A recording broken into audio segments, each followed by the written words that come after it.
정보가. 본성에서는 공감 능력이 많이 떨어져 있지만 그렇지.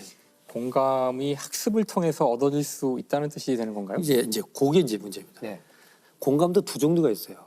인지적 공감이 있고 감정적 공감이 있어요. 이제 감정적 공감 뭐냐면 진짜 공감하는 거예요. 같이 울컥해주고. 네. 근데 이제 우리가 말하는 인지적 공감 뭐냐면 홍수가 나면 저거 어떻게 하지? 저 전쟁 났는데 어떻게 하지? 라고 생각하는 것이지 그 슬픔을 느끼진 않아. 이게 미묘한 차이예요. 그래서 이 사람은 공감 능력이 떨어진 사람이라는 것이 이 책 전체에서 보여져요.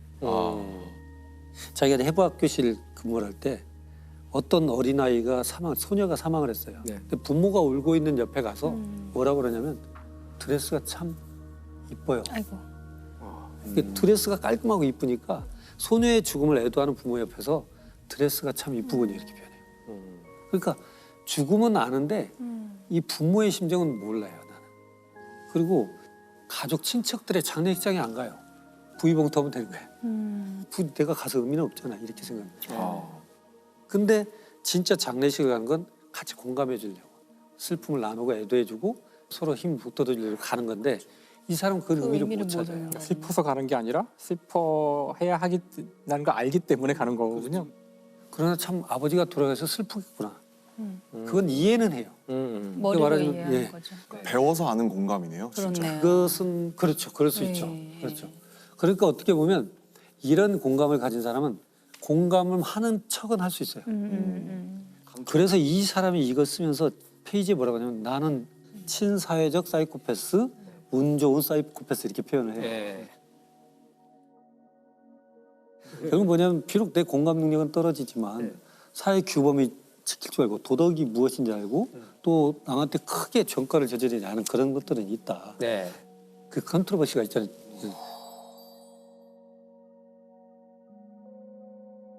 네이처냐 널처냐 이렇게 표현하는데 이분은 태어난 대로 산다고 생각하는 생리 해부학자예요. 그건 뭐냐면 모든 사람들을 만날 때 우리는 태어난 대로 살아.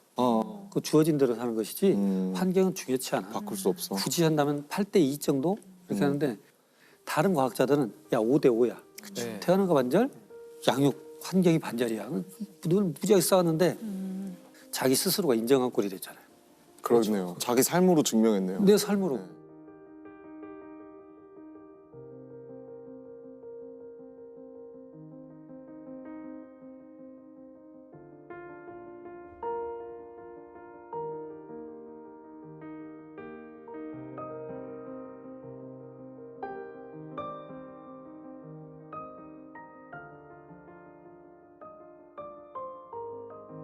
근데 중요한 건 이 사람이 자 그러면 나는 이 사회에는 사이코패스가 없는 건가? 또 있다면 몇 퍼센트가 있고 왜 존재하지? 라고 생각하는 거예요. 이게 반사회적 인격장애는 여성은 1%, 남성은 3% 정도니까 2% 정도 항상 존재해요. 그러면 그 인구의 2%라면은 우리 누군가의 가족이나 친구 그리고 이 현장 안에도 여기도 한 명쯤 꽤 많은 거죠. 한 명 정도 네. 있을 수가 이 중에서 있는 한 명 정도. 이게 생물학자들이 볼 때는 저 너무 안 좋은 형질이라면 분명히 진화상 도태돼 버려야죠. 누구도 협조를 안 할 테니까. 예. 근데 왜 반사회적 인격 장애가 나타난 빈도는 2% 동일하더라는 거예요. 어느 민족, 인종, 지역을 가더라도. 야 이걸 한번 생각을 해보자. 반사회적 인격 장애를 가진 유전자 풀은 2% 존재하는 이유는 뭘까? 그러니까요. 그래서 차가운 이성, 냉철한 판단력, 사람을 선동하는 기술. 지금은 우리가 평화로운 시대 때는 독선적이지만 전시에는 어떨까 생각해 본 거예요. 본인. 전시에는 거리낌 없이 총을 쏠 거야. 네. 나의 주저함이 우리 아군한테 피해를 끼칠 수 있으니까. 상대방이 이 총을 맞고 아플까를 전혀 생각하지 생각하지 않고. 훌륭한 장군이겠네요. 그렇죠.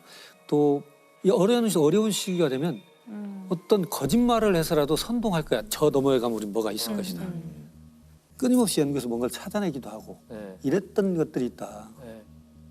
우린 집단 내에 공고의 2%가 살아남아서 지금까지 가는 이유에는 어떻게 보면 그 소수들이 가장 어려운 인류 역사에서 난관을 뚫고 나온 사람들일 수도 있다.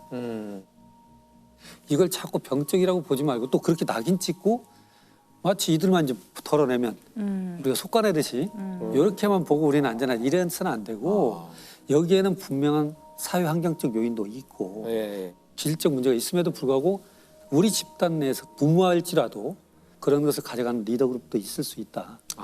이렇게 보자는 거죠. 이렇게. 그것도 하나의 인간들이 지금까지 살아오는데 어떤 기능을 하긴 했지 않았나 이런 생각이 드네요. 근데 한편으로는 참 재밌는 게 우리가 이제 그 다양성이 중요하다고 이야기하잖아요. 보통 다양성이 중요하다고 얘기할 때는 어떤 최소한의 가치나 최소한의 기준을 만족시키는 선에서 다양성을 이야기하는데 이 이야기를 듣다 보니 다양성을 우리가 어디까지 넓힐 수 있는지를 들은 것 같아서 우리가 공감 능력이 없는 사람하고도 같이 살아갈 방법이 있을지 모르겠다는 네. 그런 아이디어를 주는 것 같아서 그게 없다면 진짜 미래 사회에서 그런 유전자를 찾아내서 마이너리티 바로 리포트. 그냥 제거하고 예.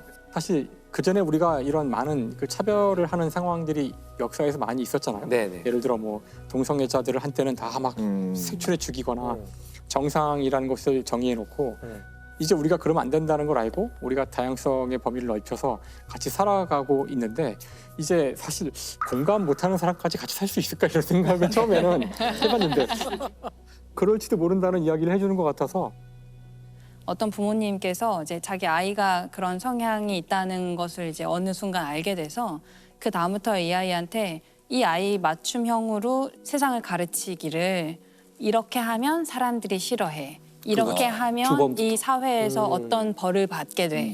이 사회가 어떤 상벌을 주는지를 계속해서 알려줬다고 하더라고요. 그러니까 어떻게 그럴 수가 있어? 뭐 이런 식의 교육을 하는 게 아니라 이 아이가 소화할 수 수 있는 있는 수준으로. 이 아이가 이해할 수 있는 언어로 알려줘서 그러면 이 친구들은 굉장히 냉철하고 막 수단과 방법을 가리지 않고 자기가 하고 싶은 일을 해나가는 어떤 추진력도 있는 친구들이기 네, 때문에 네. 그걸 잘 관리하면 얘가 우리 인류에 또 기여해 줄 수 있는 어떤 방법도 있는 거예요.